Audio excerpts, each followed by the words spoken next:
Hello அனைவருக்கும் வணக்கம். இன்னைக்கு நம்ம பார்க்க போற பதிவு என்னதுன்னா, மார்கழி மாத கிருத்திகை வழிபாடு பற்றி தாங்க. இதுக்கு முன்னாடி என்னுடைய சேனல் சப்ஸ்கிரைப் பண்ண உங்க அனைவருக்கும் என்னுடைய நன்றி. இந்த மார்கழி மாதத்துல 2025ஆம் ஆண்டு வரக்கூடிய முதல் கிருத்திகை நட்சத்திரம். அதை பற்றி தான் நம்ம இந்த பதிவில் பார்க்க போறோம். இப்போ செவ்வாய்க்கிழமை நீங்க வழிபாடு செஞ்சு முடிச்சிருப்பீங்க, முருகப்பெருமானுடைய வழிபாடு. சஷ்டியும் நீங்க வழிபாடு செஞ்சிருப்பீங்க. இந்த 2 நாள்லையும் வழிபாடு செய்ய தவற விட்டவங்க இந்த கிருத்திகை நட்சத்திரத்தை நீங்க தவற விட்டுறாதீங்க. நீங்க வெற்றிலை தீபம் ஏற்றக்கூடியவர்களா இருந்தீங்கன்னா இந்த கிருத்திகை நட்சத்திரம் அன்று வெற்றிலை தீபம் ஏற்றி வழிபாடு செய்வது ரொம்ப ரொம்ப நல்லதுங்க. ஜனவரி 9ஆம் தேதி அன்றைய தினம் மதியம் 3 மணிக்கு கிருத்திகை நட்சத்திரம் தொடங்குது. ஜனவரி 10ஆம் தேதி மதியம் 1:40 வரை கிருத்திகை நட்சத்திரம் இருக்கு. அன்றைய தினத்தில் நம்ம முருகப்பெருமானை வழிபாடு செய்யும் பொழுது நம்முடைய வேண்டுதல்கள் கண்டிப்பாக நிறைவேறும் என்பது நம்பிக்கை. முருகப்பெருமானுக்கு உகந்த விரதங்கள் மிக முக்கியமான விரதம்னா கிருத்திகை விரதம். கார்த்திகை பெண்களால் வளர்க்கப்பட்டவர் தான் முருகப்பெருமான்.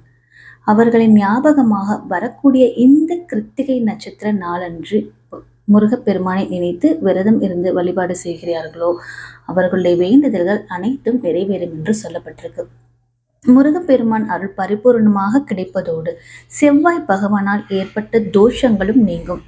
இவ்வளவு சிறப்பு வாய்ந்த கிருத்திகை நட்சத்திரம் மார்கழி மாதத்துல வரும் பொழுது அதனுடைய சிறப்பு இன்னும் கூடுதலா இருக்கும். அன்றைய நாள்ல நம்ம செய்ய வேண்டிய வழிபாடு என்ன என்பதை நம்ம பார்த்துக்கலாம். இந்த வழிபாடு செய்ய வேண்டிய நேரம்னு பார்த்தீங்கன்னா 9ஆம் தேதி மாலை 6:30 மணிக்கு தொடங்கி 10:30 மணிக்குள் உங்களுடைய வழிபாட்டை நிறைவு செய்து கொள்ளலாம். நல்லா கேட்டுக்கோங்க. 9ஆம் தேதி மாலை 6:30 மணிலிருந்து 10:30 மணி வரைக்கும் உங்களுடைய வழிபாடு செய்யலாம்.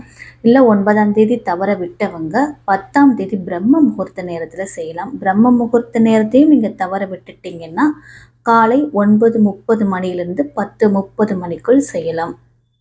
காலையிலையும் செய்ய நேரம் இல்லைன்றவங்க மதியம் 12:30 மணிலிருந்து 1:30 மணிக்குள் இந்த நேரங்களில் எந்த நேரம் உங்களுக்கு வசதியாக இருக்கோ அந்த நேரத்தில் உங்களுடைய வழிபாட்டையும் விரதத்தை தொடங்கலாம். 4 நேரம் சொல்லியிருக்கேங்க. 9ஆம் தேதி மாலை 6:30 மணிலிருந்து நைட்டு 10:30 மணி வரைக்கும். 9ஆம் தேதி நீங்கள் விட்டீங்கன்னா ஜனவரி 10ஆம் தேதி பிரம்ம முகூர்த்த நேரத்தில் செய்யலாம். அதையும் செய்ய முடியாதவங்க காலை 9:30 10:30 வரைக்கும் செய்யலாம். அதையும் தவற விட்டீங்கன்னா 12:30 மணிலேருந்து 1:30 மணிக்குள் செய்யலாம். இந்த டைம் நான் டிஸ்கிரிப்ஷன்லையும் கொடுக்குறேன், பார்த்துக்கோங்க.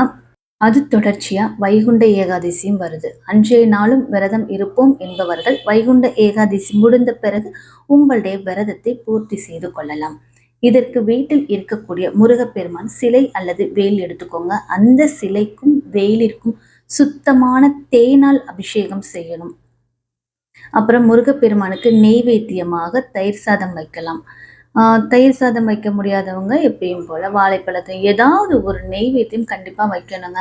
ஆனால் தயிர் சாதம் வச்சா ரொம்ப நல்லதுன்னு சொல்கிறாங்க. பட் தயிர் சாதம் வைக்க முடியாதவங்க உங்கள் வீட்டில் இருக்கக்கூடிய ஏதாவது ஒரு நெய்வேத்தியம் முருகப்பெருமானுக்கு வைத்து வழிபாடு செய்யுங்க. முருகப்பெருமானுடைய சிலை இல்லை, வேல் இல்லை என்பவங்க முருகப்பெருமானுடைய ஃபோட்டோ வைத்து வழிபாடு செய்யலாம். முருகப்பெருமானுக்கு முன்பாக நட்சத்திர கோலம் போட்டு 6 வெற்றிலை வைத்து அதன் மேல் 6 அகல் விளக்கும் வைக்கலாம். அல்லது ஒரு அகல் விளக்கு கூட வைத்து நெய் தீபம் ஏற்றி வழிபாடு செய்யலாம். அது உங்கள் இஷ்டம் தாங்க. 6 அகல் வைக்கணும்னாலும் வைக்கலாம், அல்லது ஒரு அகல் வைத்து வழிபாடு செய்யணும்னாலும் வைக்கலாம்.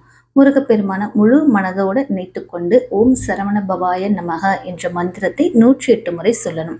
அல்லது கந்த சஷ்டி கவசம் படிக்கலாம், வேல்மாறல் படிக்கலாம்.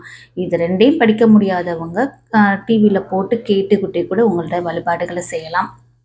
ஆனால் 108 முறை ஓம் சரவண பவாய் நமக என்ற மந்திரத்தை நம்ம உச்சரிக்கலாம். மந்திரங்கள் சொல்லி முடித்து முருகப்பெருமானை வழிபாடு செய்து முடித்த பிறகு கற்பூர தீப ஆராதனை காட்டி உங்களுடைய வழிபாட்டை நிறைவு செய்து கொள்ளலாம். அன்றைய தினத்தில் உங்கள் வீட்டு பக்கத்தில் முருகன் கோயில் இருந்துச்சுன்னா அந்த முருகன் கோயிலுக்கு சென்று முருகப்பெருமானுக்கு ஒரே ஒரு தீபம் ஏற்றி வழிபாடு செய்யலாம். இந்த முறையில் கிருத்திகை நட்சத்திர நாளில் விரதம் இருந்து என்ன வேண்டுதல் வைக்கிறீங்களோ அந்த வேண்டுதல் முருகப்பெருமான் அருள்வார் என்பது நம்பிக்கை. முழு நம்பிக்கையுடன் விரதம் இருந்து முருகப்பெருமானை வழிபாடு செய்யலாம். விரதம் இருக்க இயலாதவர்கள் நீங்கள் அசைவம் உணவை எடுத்துக்கொண்டு முருகனுடைய வழிபாடு செய்யலாம். இப்போ நம்ம இப்போ தான் செவ்வாய்க்கிழமை வெற்றிலை தீபம் போட்டோம், மறுபடியும் கிருத்திகைக்கு போடலாமா அப்படின்னு சந்தேகம் இருந்துச்சுன்னா கண்டிப்பாக போடலாங்க. செவ்வாய்க்கிழமை சஷ்டியில் வெற்றிலை தீபம் போட்டவங்களும் கிருத்திகை நாளில் கண்டிப்பாக வெற்றிலை தீபம் போட்டு முருகப்பெருமானை வழிபாடு செய்யலாம். நானும் அன்றைய நாளில் முருகப்பெருமானை வழிபாடு செஞ்சுட்டு அதோட வீடியோவை உங்களுக்கு ஷார்ட்ஸாக நான் அப்லோட் பண்ணுறேன். நன்றி, வணக்கம், தேங்க்யூ.